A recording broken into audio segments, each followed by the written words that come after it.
Our Western ideal is under great pressure, and we can do nothing to influence it. You know, our sense of what matters is very single-minded. We take refuge in our everyday lives and hide behind new borders. We can't seem to cope with a world in which we increasingly feel out of place. No wonder, says British historian Peter Frankopan, author of bestseller The Silk Routes. We are the product of a history in which we have always given ourselves the leading role. As a result, we can't see the connection between our actions and the changes around us. The key is to be able to adapt, to understand what's going on in the world around you, and not to resist it or to try to fight it or to think you can stop it, but to try to anticipate what happens next. What are the longer-term consequences? Before we can understand where the world is headed, we need to look back. Frankopan holds up a mirror to us that clearly shows we will have to adapt. This is Backlight. Welcome to the crossroads of your history.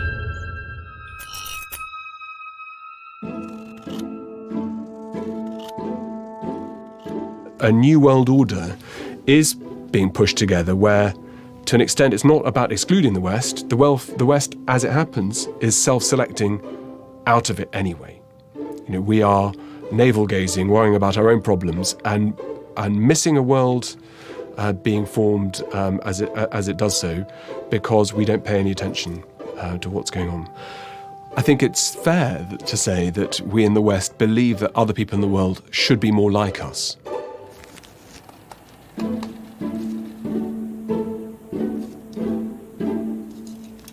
We are very careful to tell other governments that they should follow our lead in terms of how they behave and the kinds of freedoms they give their citizens.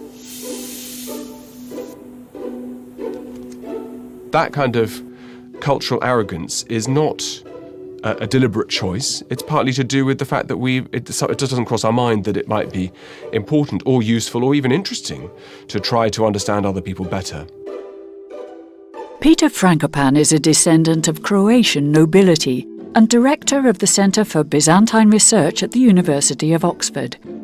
When he looks at history, he doesn't see a series of peaks, but long threads of development spanning the globe. Normally in history we look at small, narrow periods, small reigns, individual rulers, generals, and so on and so forth. And it's quite rare, I think, to try and look at big picture history, and particularly spanning continents, spanning over such a long period of time that I cover. These are Frankopan's new silk routes. The route of slavery, the route of gold, the route of oil, the route of violence, and so on. Various events and developments spread across several continents and millennia are somehow interconnected and affecting one another. He argues that our ideas and behaviour are much more of the product of our ancestors' actions than we want to believe.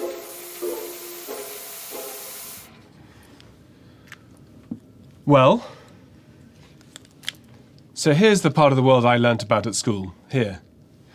But this is the middle of the world, here.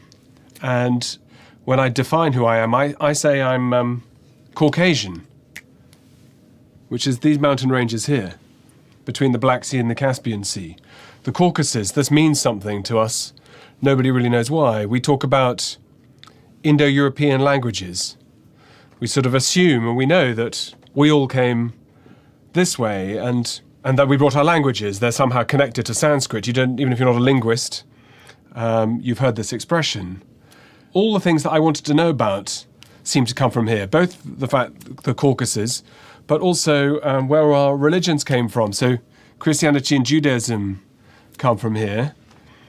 Islam comes from Mecca, Medina, but it spreads out in different directions. You know, we think of Europe as a Christian continent because of the Pope. Well, he's here. Or maybe the head of our church in Holland or Canterbury or wherever it might be. But the religion of Europe came from here. You could say that Frankopan looks through the eyes of someone from another era, when traders from an emerging Europe set out to find riches along the old silk routes. He says these routes are still there and our need for them will grow, because Asia and the Middle East are in the midst of determining our future. Recognizing the importance of this part of the world, and contrasting this with what he calls our one-sided worldview, his book ended up topping the bestseller lists in Asia and, yes, in Europe as well. The book's subtitle reads, A New History of the World.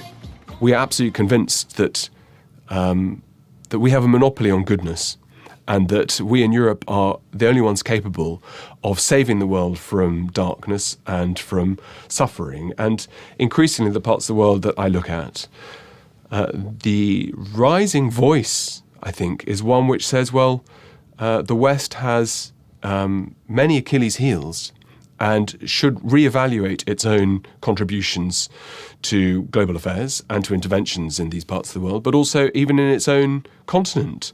That how did it go so badly wrong in the first half of the 20th century that these kind of events could happen? And so I think we in the West are tone deaf. Well, I think we're blind to other people's histories, and I think we're tone deaf to understanding how we look from the outside to others. And that stems from education, that stems from the kinds of assumptions that we have about the past, which seem to me a sort of tissue of very nice, pretty myths that make us feel good about ourselves without ever recognising the impacts we've had on others and what the significance and importance is of learning about others in the world around us.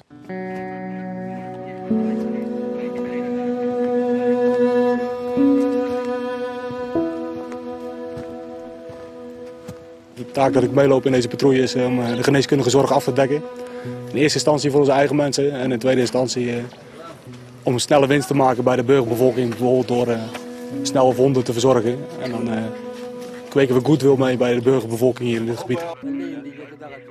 Whether solving conflicts, providing development aid or trading cheap products, wherever we go with our weapons, help or contracts, we apply our laws and values. And time again, we are surprised when our intentions and their results turn out to diverge from one another.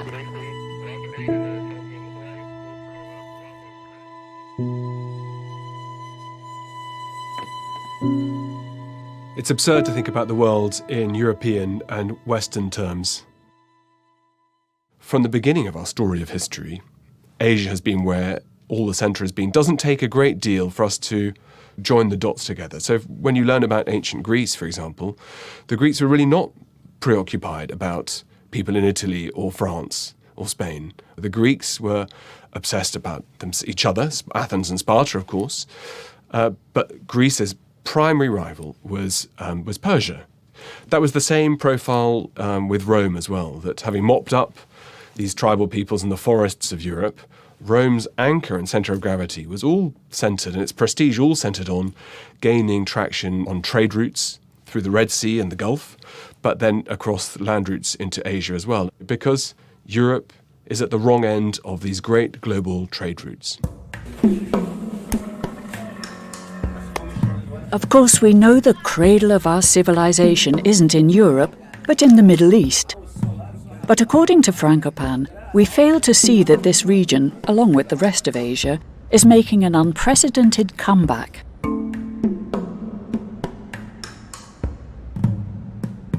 We shouldn't underestimate this development, because it is beyond our control. We are often fooled by its appearance, which can seem brash and slick to us. Well, we think that it's all very vulgar, don't we? We think that these guys with their expensive gold-plated cars and giant buildings and gold taps and so on, that it's excessive. And it never crosses our mind that maybe when we built giant palaces coming out of the swamps in Venice, that's all in the eye of the beholder. And, it's better to be nouveau riche than nouveau poor, as I think we're going to find out in Europe, that it's easy to smirk and laugh about people because they spend their money in whichever way they want. And it stands to reason that at a certain point, when you are not given any validation or treated with any dignity, that things in the West, our world that looks so comfortable and good to us, starts to look smug and self-satisfied to others around us. And in due course, it might just be that we need the help of many of these countries, many of these people, whether it's to build our nuclear power plants here or to invest in businesses that keep Dutch workers and British workers in their jobs, but also in terms of trying to deal with big strategic problems in the world, being able to talk to peers in Moscow, in Tehran, in Dubai, in Riyadh, and so on and so forth, is absolutely essential. And we broadly leave that up to a couple of ambassadors and the odd foreign minister who disappears over there. But we I think, are setting ourselves up to completely misunderstand the world of the present and future. And we've misunderstood the world of the past.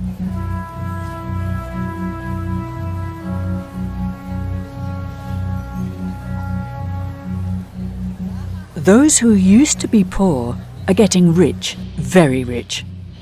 Besides supplying our shops and warehouses, they now keep our companies in business and finance our debts. They are on their way to becoming the employers of the future, while we stand on the sidelines and look on passively, just as we did in the distant past.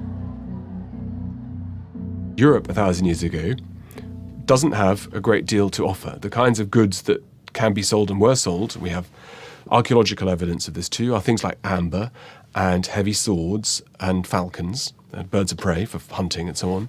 But Europe wasn't producing anything of mineral value or scholarly value. In fact, you have Arab geographers and writers 1,000 years ago saying, well, why was it that the Greeks, ancient Greeks, produced all these mathematicians who were able to understand the world and ask questions about physics, about astronomy, about medicine? Why is no one in Europe today interested or capable or competent? And the best answer they come up with is to say, well, it must be because Europe became Christian and Christians have no interest in exploration or in innovation.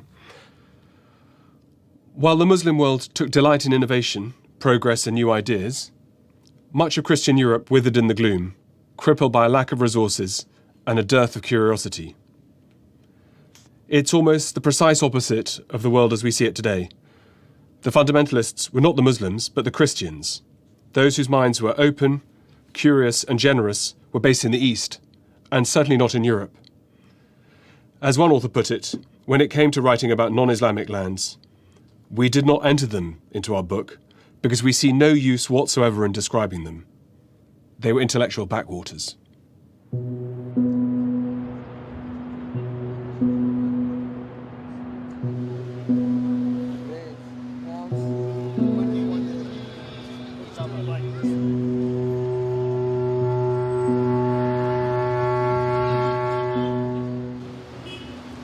With the current situation in mind, it is hard to imagine, but in around 800 AD, what is now called Iraq and Iran was one of the wealthiest regions in the world, with Baghdad as the centre of this wealth, the Paris of the Middle East. Wrong, Frankopan would say. Paris is the Baghdad of Europe. In any case, the Middle East was a place of progress, while Europe was still merely a place for exploitation, and its peoples, the best merchandise. A city emerged in about the year 800, which for centuries drew in scholars, learning, and artisans, because this was the wealthiest part of the world. And you have books written and texts written 1,000 years ago where I suppose it's what you'd expect to find, guidebooks for how the rich should spend their money. Where would you find the best saddles? Where are the tastiest pomegranates? If you're rich, you want the best that money can buy. And that means everything from fruit to horses to saddles to stirrups to ceramics. The one commodity we had in Europe in very large numbers that we could trade were women and children. There was no greater time of the slave trade than a millennium ago, where the demand for young men and women and children in a rich, vibrant Islamic world was huge. The demand was enormous. Cities like Dublin and Mainz and Utrecht, and above all Venice, began their lives as slave trading centres. Venice were repeatedly warned by the Pope to stop selling slaves to Muslims. These were the seeds for the double standard that would come to characterize our worldwide ventures, and whose tentacles would spread in all directions around the globe.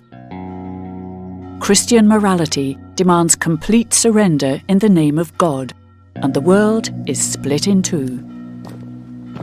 But if there is money to be made, honestly or otherwise, God may not have a lot to do with it. The knights and their writers and their chroniclers talk about heroism, they talk about God, they talk about crusades. Those who are a bit more sober think about the money and the profits available.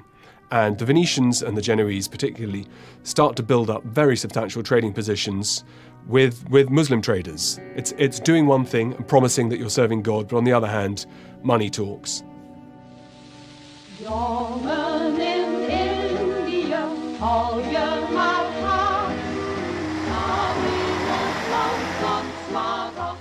Joining up the dots, solving the puzzle, that's what drives Frankopan.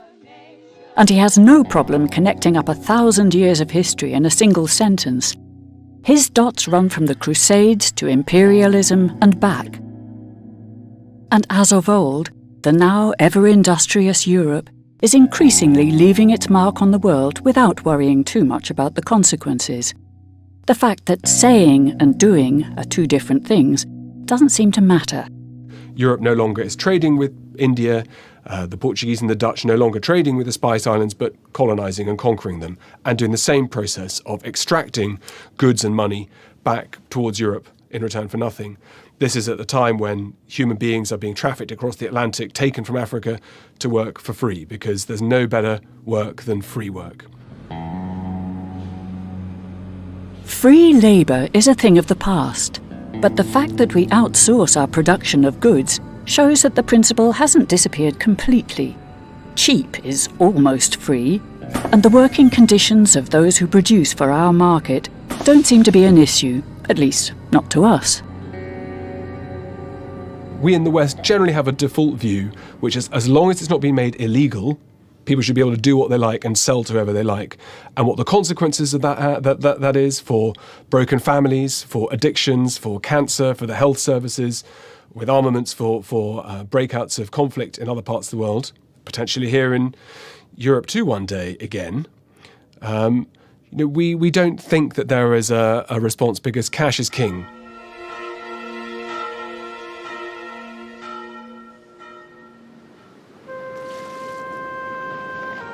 That same profile happened after Columbus crossed the Atlantic. Columbus crossed with his sails painted red to mark the cross of Christ, and Columbus, driven by the almost fanatical desire to recapture Jerusalem from Muslim hands, very quickly the process in the Americas goes to extracting silver and bullion from the native populations. And that money enriches Europe in a way that helps spark the Renaissance.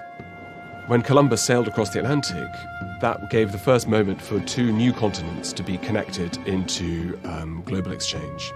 And that brought the peoples living in the Americas into contact with Europe, Africa, and Asia. That geographically meant that Europe became a central continent. While the Americas were separate to Africa, Europe, and Asia for millennia before then, despite this very minor contact with the Viking world, that repositioning at the centre was fundamental. But second, the causes that allowed Europe to discover routes across the Atlantic, and almost at exactly the same time, routes around the southern tip of Africa to reach India, those technological advantages that Europe had been busy trying to create for itself really were the result of the fact that Europe couldn't compete in other ways and shapes and forms.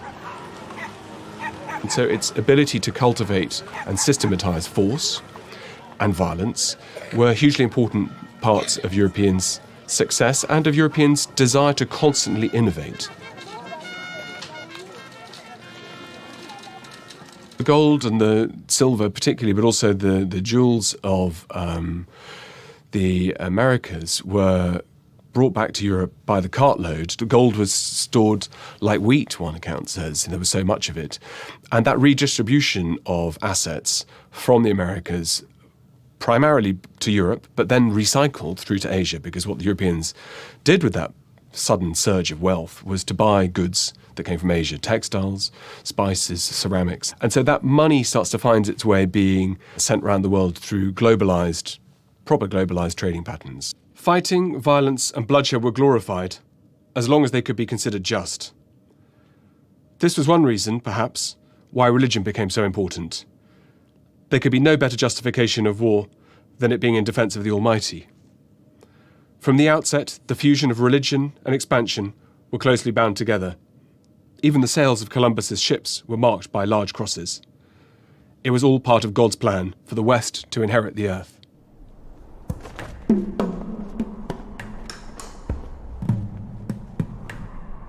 So God's plan has been fulfilled quite well. In his book, Frankopan devotes several hundred pages to the European appropriation of the world and the structural violence that came with it. The 20th century wasn't much different, especially after the discovery of oil. There are roughly 500 years between the gold stolen from the Americas by the Spanish and the Portuguese and the black gold in the Middle East. But the mechanisms of conquest and seizure haven't changed.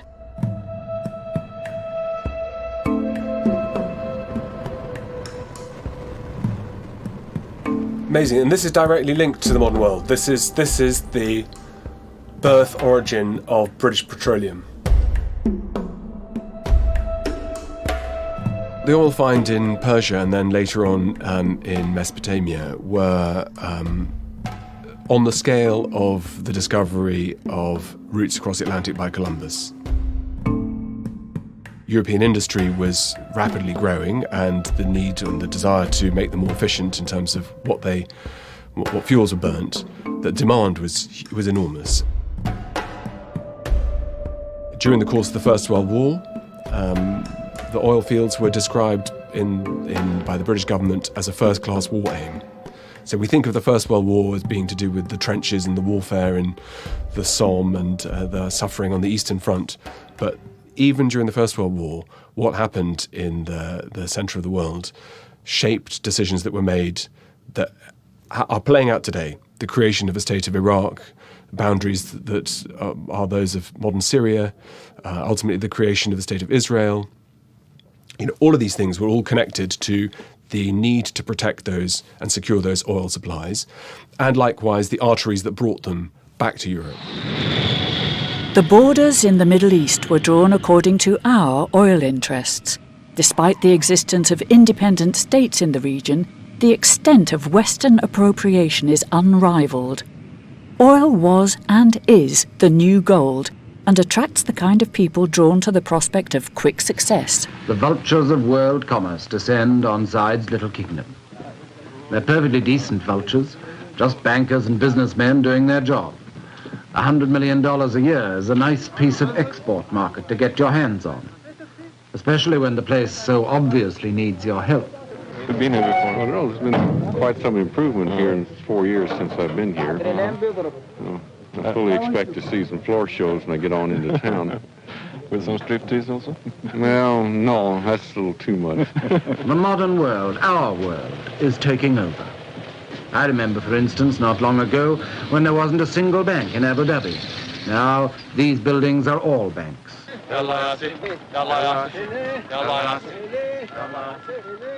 Control of those resources have always given a very difficult series of balances, which is that it's in the interests of the oil exporters from the West to pay as little as possible to get the fuel out of the ground and to keep as much of the profits and money as possible, and to give as little back on to the local concerns.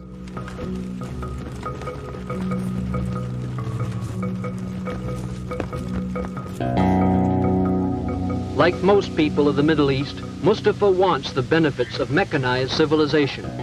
Change is coming as the great natural resources of Iran are developed. The most important resource is oil. At Abadan is one of the world's largest refineries, built to serve customers of many nations. Developed by British interests, Iranian oil has been the subject of bitter dispute. The the wrangling with Iran has made the country a prime example of the way the old allies from the West tried to exert their influence on the region. The old agreements, for instance the United Kingdom's 60-year monopoly on the exploitation of all Iranian oil, have sparked deep frustration and resistance.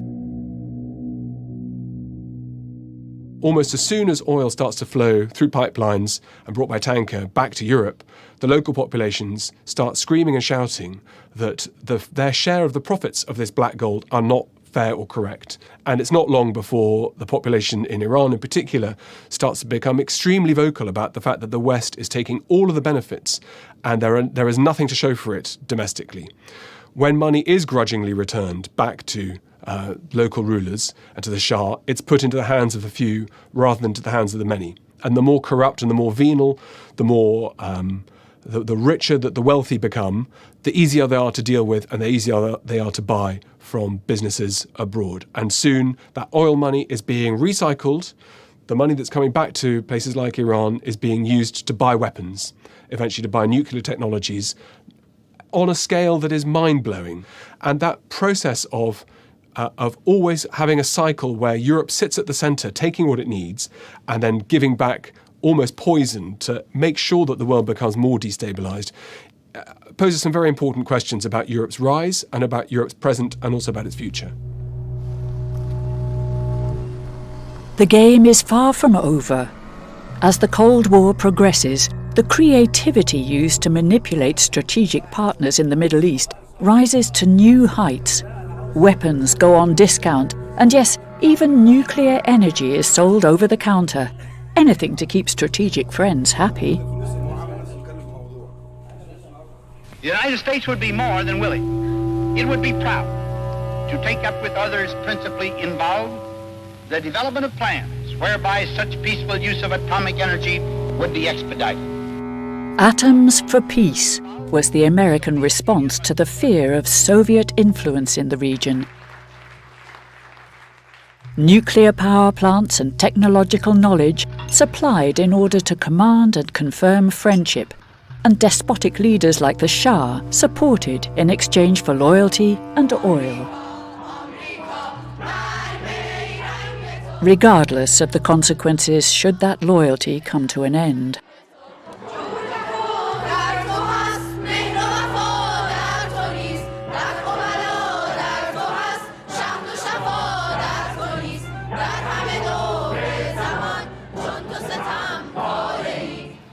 Iran was the sort of the pivot on which US policy was based, and therefore the goods and the products and the benefits were shown lavishly to the Shah. And of course that then changed when there was a change of regime, and suddenly the Iranians went from being trusted to have nuclear technology with being demonized for even daring to think about having nuclear technology, even though the programs were all built on US technology.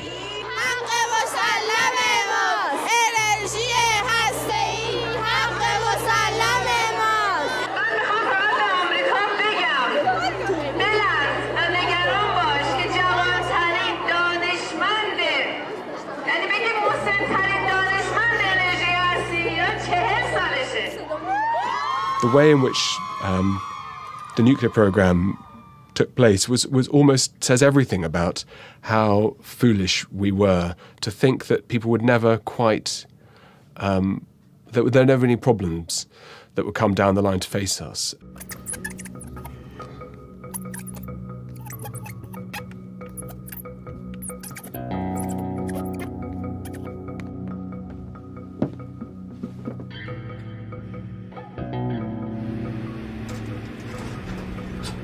The Western business plan for the Middle East is boomerang-like, flying back in our faces. Some old allies now foster ambitions of creating their own nuclear weapon. And whether realistic or not, this provides a good argument when demanding a new foreign policy. The evolution of Saddam Hussein wanting a nuclear device was all driven directly by his experience in the 1980s, where he found out that the Americans had been selling weapons to his deadly enemies in Iran during the Iran-Iraq War at a time when they were supposed to be supporting Iraq. The process of not understanding what the consequences will be, led to the fact that after the first Gulf War, when Saddam was left in power, the idea, which we get from his audio recordings underneath Saddam Hussein's palace in Baghdad, found thousands of hours of audio tapes. He recorded everything, like all paranoid, schizophrenic dictators might be expected to do.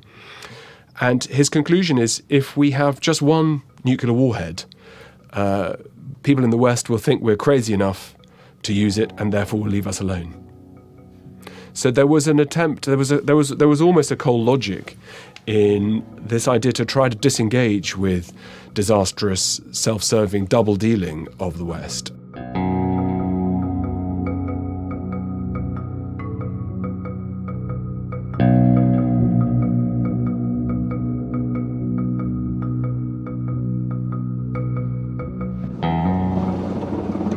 Where's the boss? There, he's gonna be.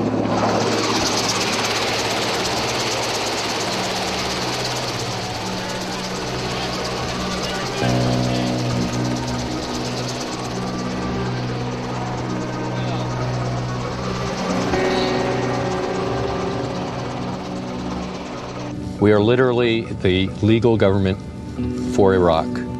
In effect, I'm the number 2 official in the Coalition Provisional Authority, and that makes me, if you will, the Vice President of Iraq. We've arrived at the palace of Saddam Hussein. This area is called the Rotunda. I don't know if you can shoot the dome above us. It's pretty impressive. All the inscriptions on the walls up above and around us are all remnants from Saddam. Praising himself. This is formerly Saddam's office. I've heard about this room. I've never actually been in it before, but you can see it's got a lot of unopened bottles of wine and Johnny Walker Blue Label. There's looks like a case of Remy Martin. Well, they had quite a life for themselves while they ruled.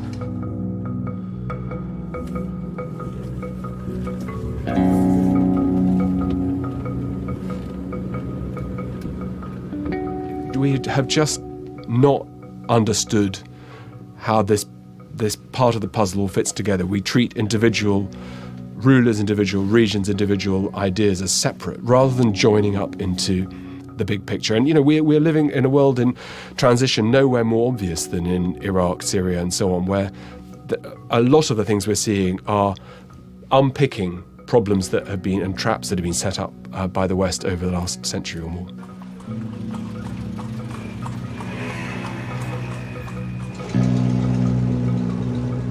These are parts of the great story in which the West plays the leading role, but depending on your perspective, it has not always been the role of the hero.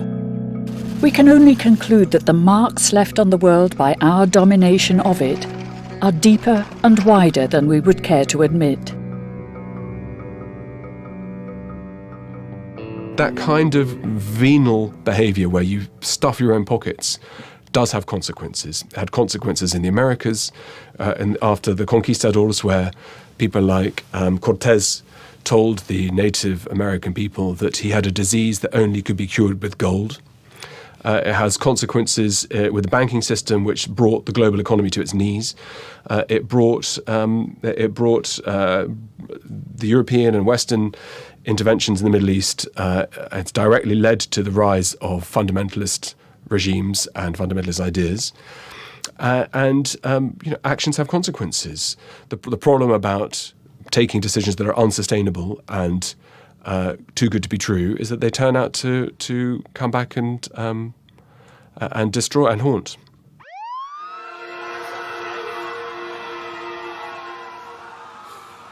This crusade, this war on terrorism, is going to take a while.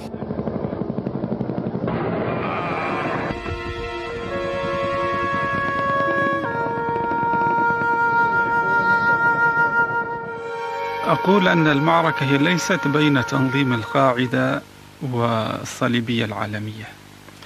المعركة بين الإسلام، بين أهل الإسلام وبين الصليبية العالمية.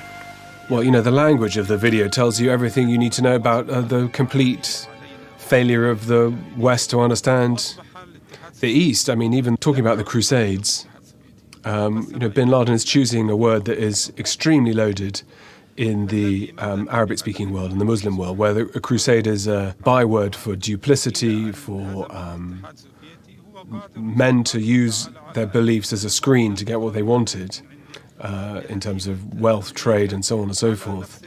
Whereas, of course, in the West, we think of the Crusades as a period of great glory, of men fighting, committing acts of violence for their belief in God. And even today, the crusade is a very positive word in our language. The Crusades left a very specific scar on the Middle East in terms of the perceived attempts to try to make an intervention and colonize and refuse to share and cooperate. And so Bush's choice of words after 9/11 of saying that the US would act and lead effectively another crusade to get what it wanted and to bring justice and revenge for 9/11 was almost the single worst word that he could possibly have used. Not just to Western ears that think of the Crusades as a bygone age and it's a clumsy analogy, but it's a particularly provocative thing to say, a thoughtless thing to say, that just underlined the idea, I think, that the West not only places its own interests first, but also completely doesn't understand the world into which it's stepping into.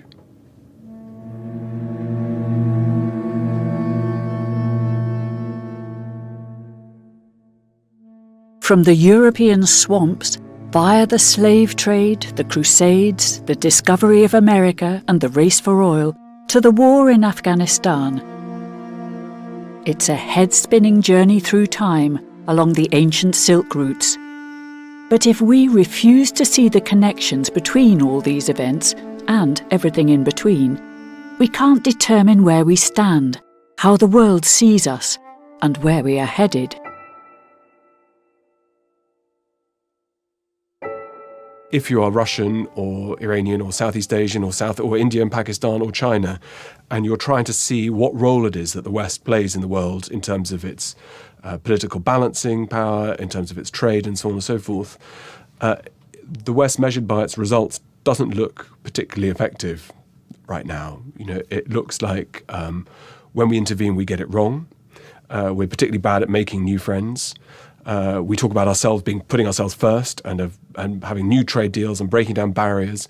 I think we see how the world is now going to emerge. I mean, it looks like the pattern is coming where isolationism and self-interest take center stage. So the key chanting line during Trump's election and after his inauguration is about America first. Leave other people to themselves and let them kill each other if they need to.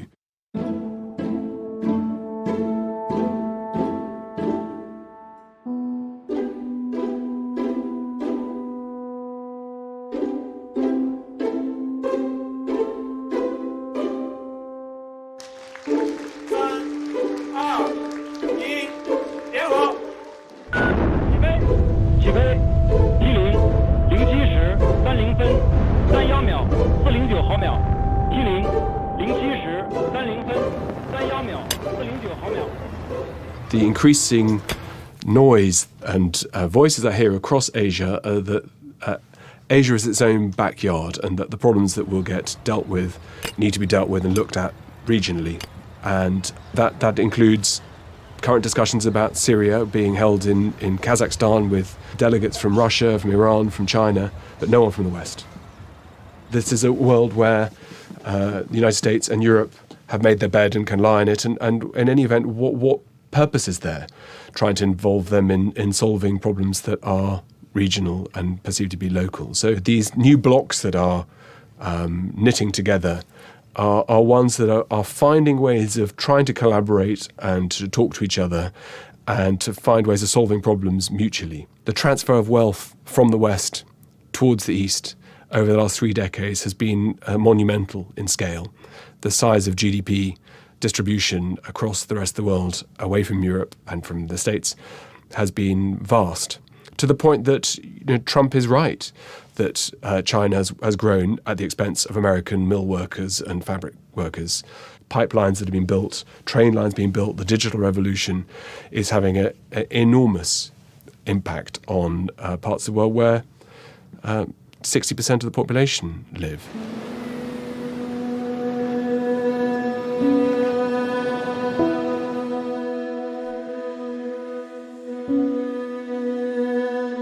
We will have to get used to it.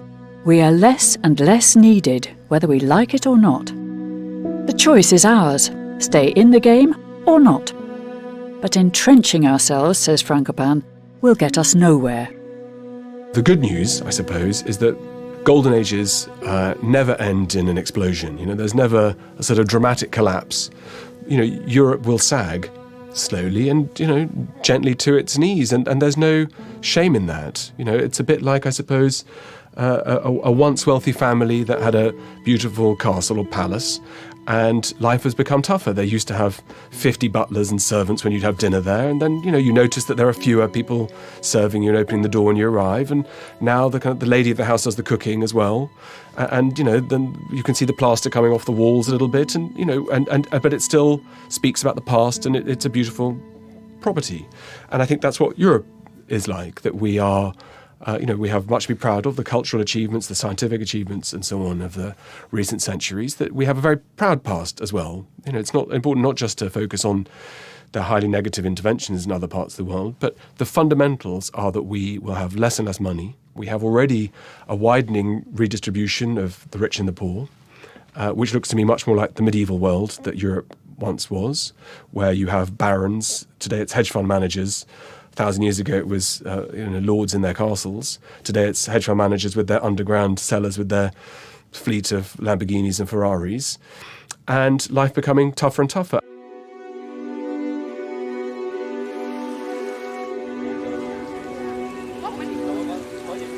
They do have a lot of tourists coming to visit us. They have a lot of students coming to study in, for example, in my university.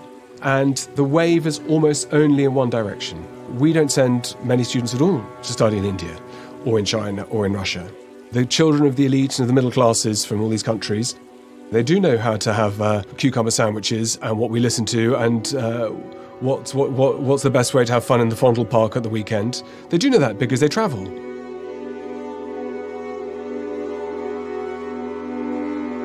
The visits coming here from other parts of the world and wealthy parts of the world, it's huge and rising, and to me looks like Europeans or British and Dutch travelling to Venice or to Rome or to Florence 200 years ago, seeing these once great cities that have started to decay and having pictures of themselves made in front of the Colosseum and saying, well, once upon a time this was the global central power. One day people will walk down the Kaisergracht here and will point at those buildings and say, people really spent millions to buy this kind of property? Could they not see that the world was changing? Could they not see that Asia and Southeast Asia were rising in terms of their economies? And did they not think to prepare? And, well, I can tell you, the citizens of Venice didn't think about preparing until it was too late. You can waste your time, waste your money, and run out of resources, and those ages, they come to a slow, relatively dignified end, and that's what the West is going through right now. In Western Europe and in the United States right now, according to the Gini index, as measured by the World Bank, you are statistically have a worse chance of staying where you are on the bottom of society than if you were born in Niger or Kazakhstan or Sierra Leone, because the dice are weighted against you. And those are classic signs of societies that are entering into a phase of decay. That's what happened in Rome in the 4th century when the Huns started to attack. The criticisms were all that the sons of the wealthy spent all their times at the bathtub talking about, they didn't talk about models and film stars, but talking about who they were having liaisons with and about which are the most fanciable women in Rome, rather than getting stuck into the administration of what was at the empire. At the hour of need, people put their own self-interests first. And that was the same story in the Crusades when Jerusalem fell. There was a half-hearted attempt to recover it by the Christians, but it fell with a whimper. Constantinople, likewise, when it was attacked, no one lifted a finger, because in the grand scheme of things, better to butter your own bread than think about the wider community. It's all about how do you adapt for the world around you. You know, there's a fantastic quote by one of my favorite quotes in my book is in the opening, written by a king of Zhao in northwestern China in 300 or so BC. And he says, the ways of yesterday are not enough to understand the world of today. You know, the key is to be able to adapt, to understand what's going on in the world around you, and not to resist it or to try to fight it or to think you can stop it, but to try to anticipate what happens next. What are the longer-term consequences? In the same way that what would you do if you're in Venice when news came through that Vasco da Gama had found a way to India? You know, one man took to the roof of the palace and shouted down that, you know, we're doomed in Venice. And he was broadly right. It took a century for the doom and the decay to kick in. But what should you do? And that's the crossroads that we're at now.